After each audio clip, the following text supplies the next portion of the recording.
Bienvenue à tous pour ces 15 jours de préparation, donc du 12 au 26 avril, pour la canonisation du bienheureux Carlo Acutis. Aujourd'hui, nous allons débuter avec ce début d'un voyage spirituel. Et puis, vous aurez aussi, pendant cette vidéo, on ira directement sur la tombe du bienheureux Carlo Acutis en direct.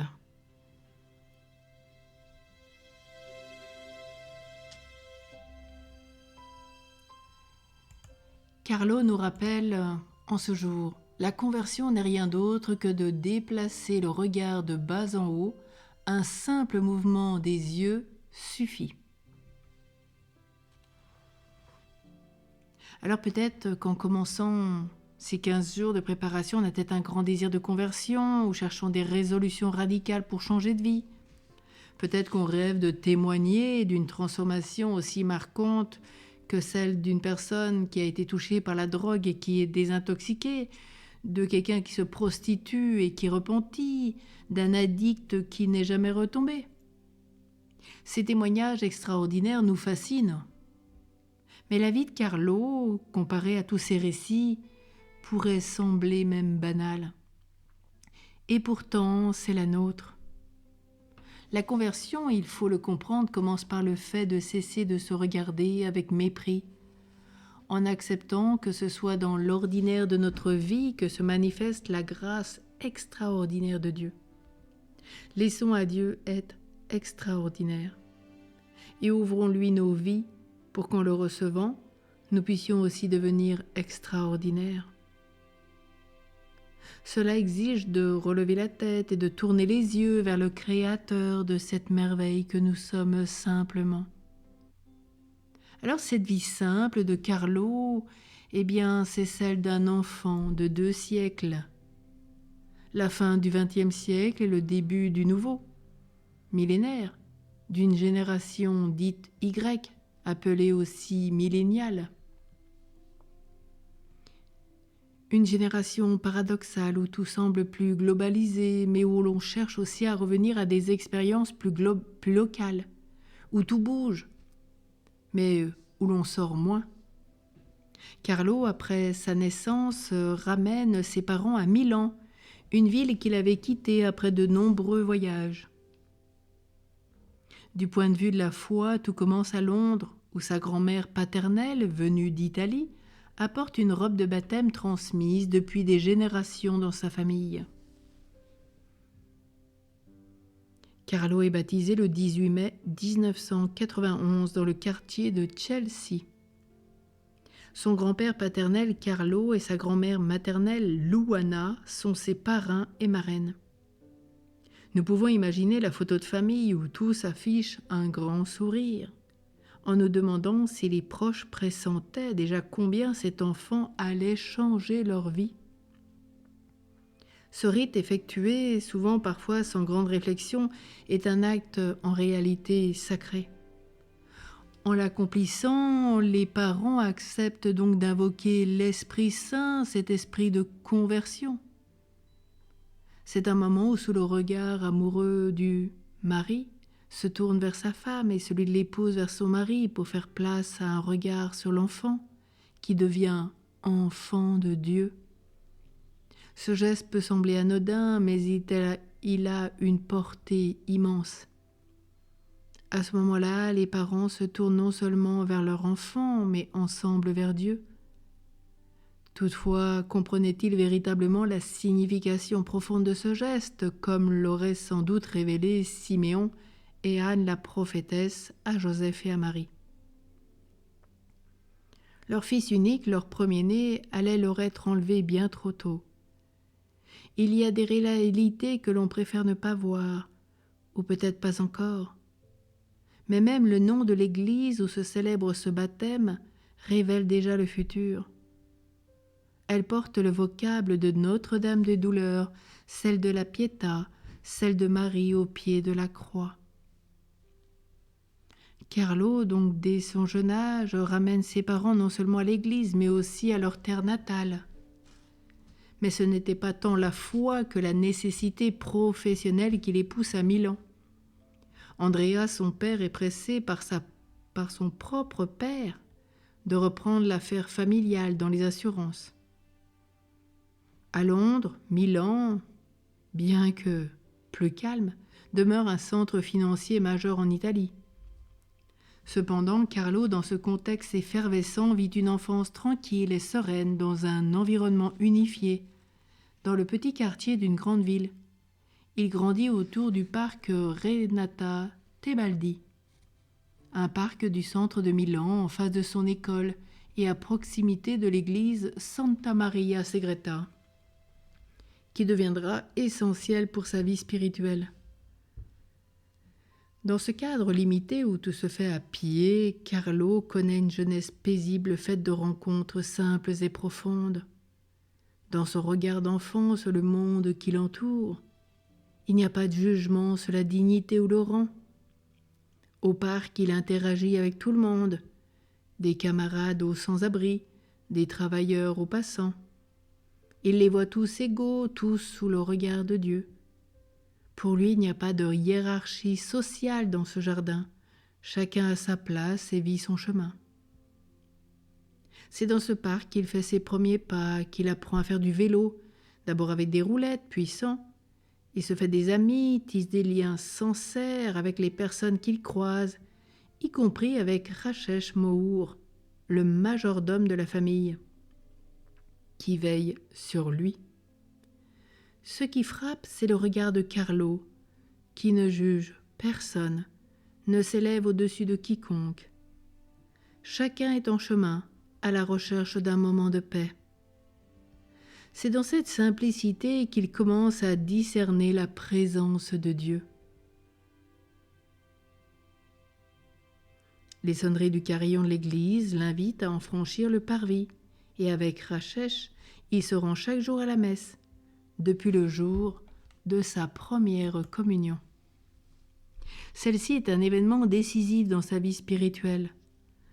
Le 16 juin 1998, à l'âge de 7 ans, Carlo reçoit la première communion dans un couvent de religieux de Sant'Ambrogio à Nemours, un lieu éloigné de la ville mais fondamental pour sa croissance spirituelle.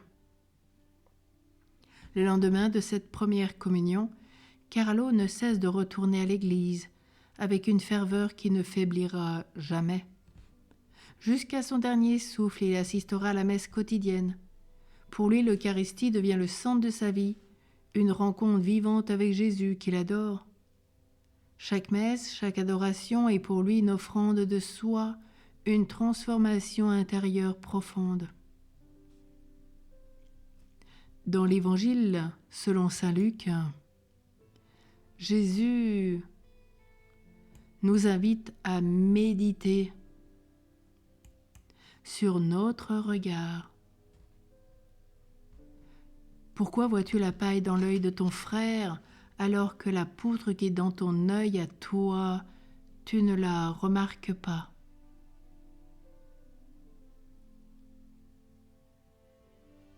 Luc 6, 41. Le regard que nous posons sur notre prochain relève souvent les blessures non guéries de notre propre cœur. Il est plus facile de voir les fautes des autres que de reconnaître les nôtres. Cependant, la véritable conversion ne consiste pas à se comparer à ceux qui nous entourent, mais à regarder en haut, à recevoir la grâce qui vient de Dieu.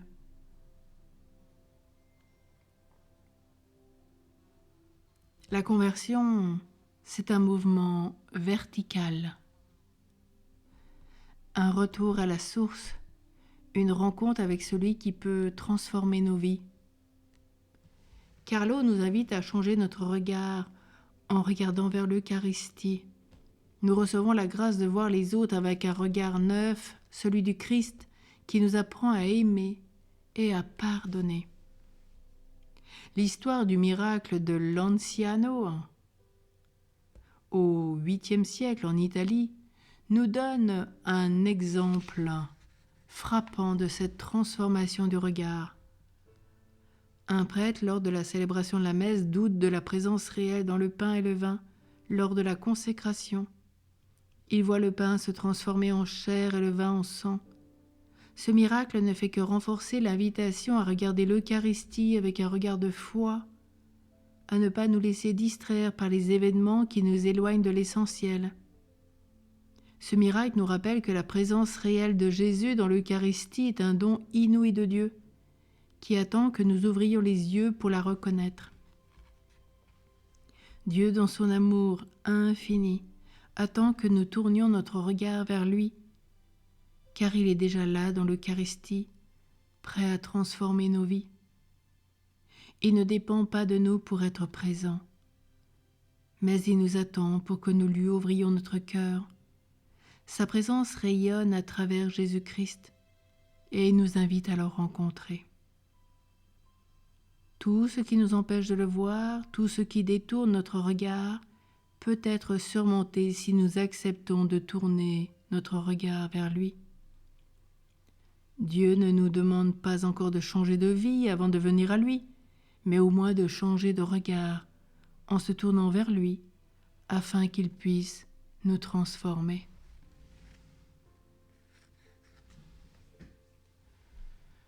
Prenons un instant de prière devant la tombe du bienheureux Carlo en direct.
Ensemble, prions.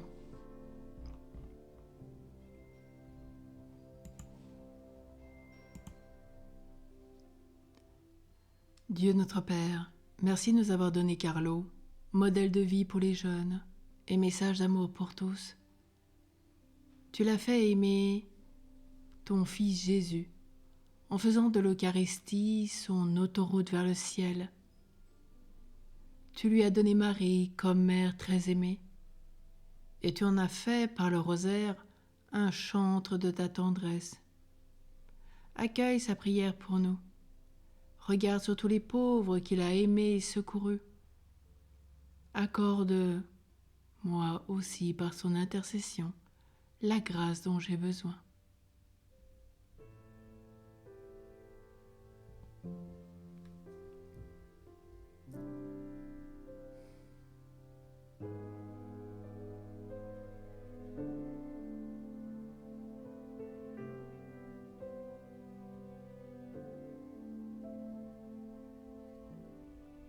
et rends notre joie entière en plaçant Carlo parmi les saints de l'Église universelle, pour que son sourire resplendisse encore pour nous, à la gloire de ton nom.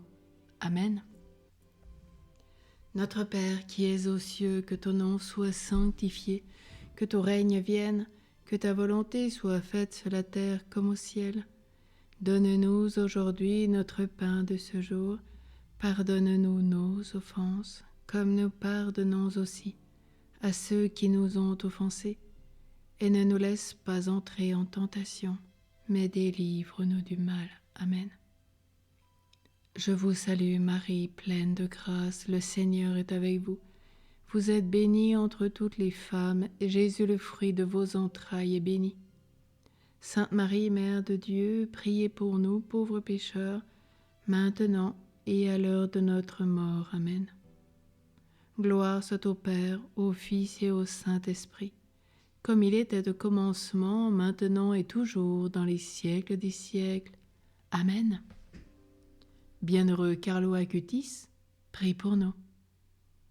À demain pour une nouvelle méditation, en présence de son corps en direct.